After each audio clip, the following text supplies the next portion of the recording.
নমস্কাৰ অন্যটি ভিডিঅ'লৈ মই আপোনালোকক স্বাগতম জনাইছোঁ। আশা ৰাখিছোঁ আপোনালোক সকলোৱে ভালে আছে।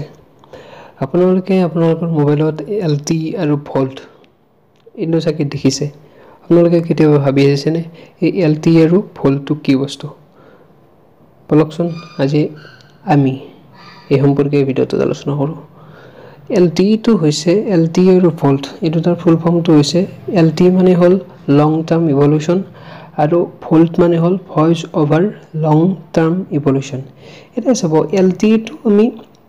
এলটিটো এটা নেটৱৰ্ক 2G 3G এনেকুৱা ধৰণৰ এটা নেটৱৰ্ক, য'ত আপোনালোকে কি কৰিব পাৰে, হাই স্পীড ইণ্টাৰনেটটো ইউজ কৰিব পাৰে। কিন্তু কি হয়, যদি আপোনাক সেই ইণ্টাৰনেট ইউজ কৰি থকা সময়ত কোনোবাই কল কৰে, তেনেহ'লে কি হ'ব, আপোনাৰ ইণ্টাৰনেটটো শ্ল' হৈ যাব।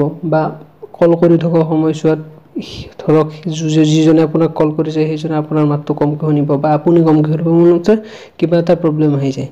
আৰু এই এলটিটো মানে লঞ্চ কৰিছিল এয়াৰটেলে 2012 চনতে। তাৰপিছত 2016 চনত কি কৰিলে, এই সমস্যাটো দূৰ কৰিবৰ কাৰণে ৰিলায়েন্স জিঅ'ই 2016ত ভল্ট অৰ্থাৎ 4G নেটৱৰ্কটো লঞ্চ কৰিলে, যাৰ ফলত কি হয়, আপুনি যিমান কল কৰি থাকে ইণ্টাৰনেট ইউজ কৰি, তথাপিতো কিন্তু কোনো ধৰণৰ প্ৰব্লেম নহয়।